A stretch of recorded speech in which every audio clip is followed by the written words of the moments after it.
All right, so today what we're going to do is we're going to talk about Jewish immigration to the United States. And there's actually been quite a few Jewish people living in the United States, like before the United States was even a country. But today what we're really going to focus on is this period between 1881 and 1924, because that is when the majority of Jewish immigration to the United States occurred. And during this really short time period, between 2.5 to 3 million Jewish people immigrated from Europe to the United States. Now, most of these folks were coming from Eastern Europe, so especially the Russian, or what was back then the Russian Empire, which is today not only Russia itself, but Ukraine and Belarus and parts of Poland and the Baltic states. And what these immigrants were doing primarily is they were fleeing anti-Semitism. So in order to understand the history of Jewish immigration in the United States, we really need to understand anti-Semitism. So what we're going to do today is look first at anti-Semitism. We're going to define it and look at its history. We're going to explain how anti-Semitism pushed Jewish people to leave Europe for the United States. And then we're going to dive into what life was like for Jewish immigrants in the United States around the turn of the century. But we'll be getting into that a little bit more in our application piece today in lecture. We're going to talk mostly about anti-Semitism and what it looked like in Europe and why it drove Jewish people to immigrate to the United States. So first of all, anti-Semitism refers to prejudice and discrimination against Jewish people. Now, anti-Semitism has been around for a really long time, and it's changed a lot in the hundreds of years that it has existed. So prior to about the 1800s, so the 19th century or so, anti-Semitism was primarily religious discrimination. So Christian Europeans saw Jewish people as members of a separate religion, and they looked down on them for that. They didn't really see Jewish people as like a separate race or a separate nationality. So some people can and did convert from Judaism to Christianity to sort of evade prejudice.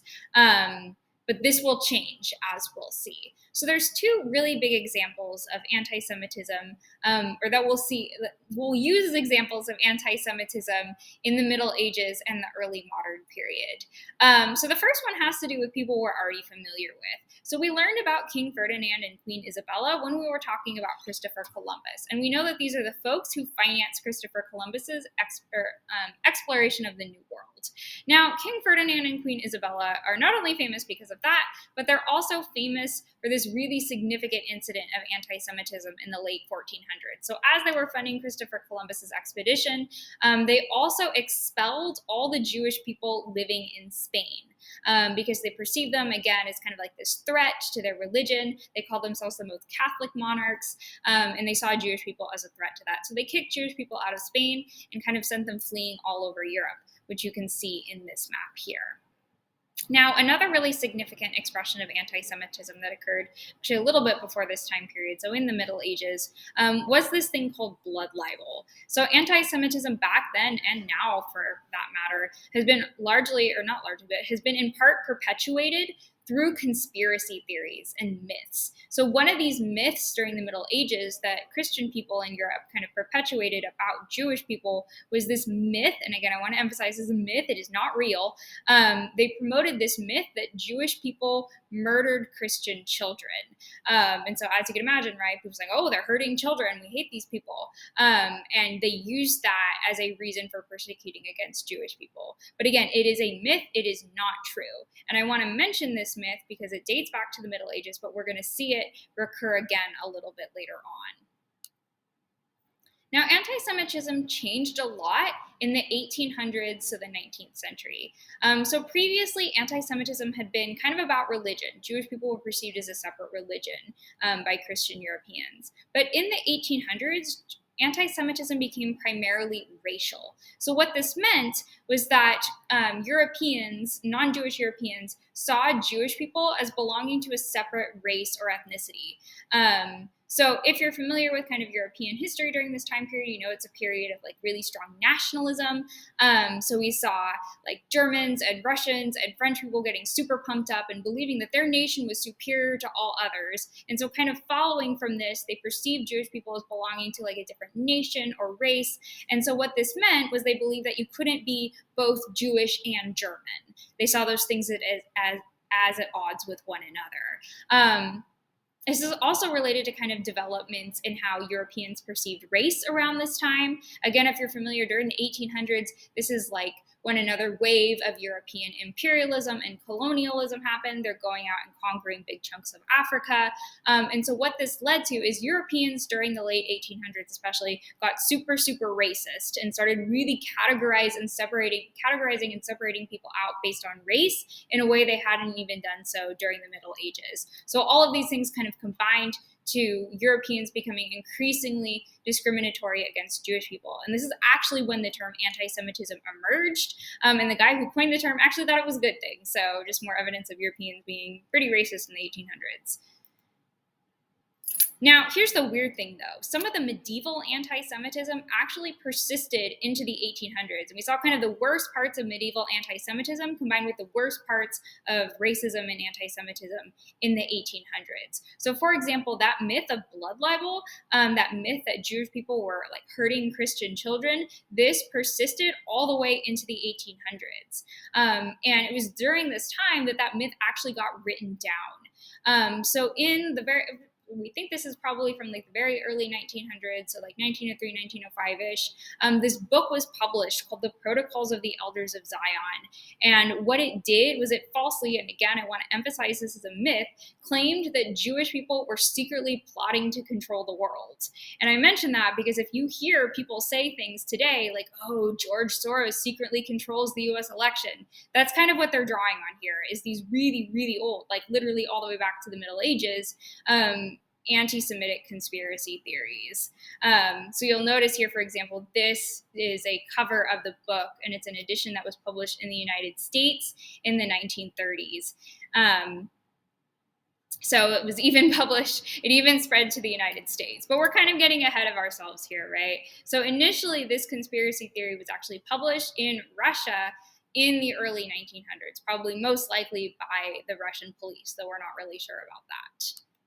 Now, why are we talking about this, right? Well, now we want to focus on kind of so a lot of Jewish people, first of all, when they were expelled from Spain and from other parts of Europe, they kind of fled further and further east, and they ended up in the Russian Empire, which again is where the Protocols of the Elders of Zion was first published. And anti-Semitism was really, really bad in the Russian Empire in sort of the late 1800s and early 1900s. So the Russian government actually restricted where Jewish people could live and did kind of Jim Crow segregation, but against Jewish people. So Jewish people were restricted. They couldn't live outside this area called the Pale of Settlement. And there wasn't really a lot of economic opportunity there. So many Jewish people lived in these kind of slums called shtetls. And Jewish people were restricted not only from moving, but from accessing education. So there were quotas on how many Jewish people could attend high school and college. So for example, there were towns in the Russian Empire where the Jewish population, they made up like 30 to 40% of the population, but they could only make up about 5% of the population in schools. So as you can imagine, what that meant was that a lot of Jewish people could not access education. So here's just an example. This is the Pale of Settlement. So this is back in the 1800s. This is where Jewish people were mainly restricted from living. So they couldn't live in the big cities in the Russian Empire like Moscow or St. Petersburg. They were restricted to this area here. And then this is just a photo of what like typical shtetl life would look like. Now, Jews didn't just face legal discrimination. They also faced outright acts of violence and hatred. And again, this is before the Holocaust, I want to emphasize. So this is kind of the environment in Europe that led up to the Holocaust. And again, this occurred kind of primarily where Jewish people were living, which was, again, primarily the Russian Empire. So between the 1880s and the early 1900s, there were these numerous violent massacres against Jewish people called pogroms, and that literally translates to riot, that were carried out against Jewish communities in the Russian Empire. And as you can see here, so it starts in the 1880s. There were multiple waves. So there's one in the early 1880s. There's one in the early 1900s. These were kind of the biggest factors in pushing Jewish people to flee from Europe to the United States. So here is a photo of the aftermath of one of the most famous and most significant pogroms in 1903. So this is the Kishinev pogrom. And it was actually fueled by rumors of blood libel.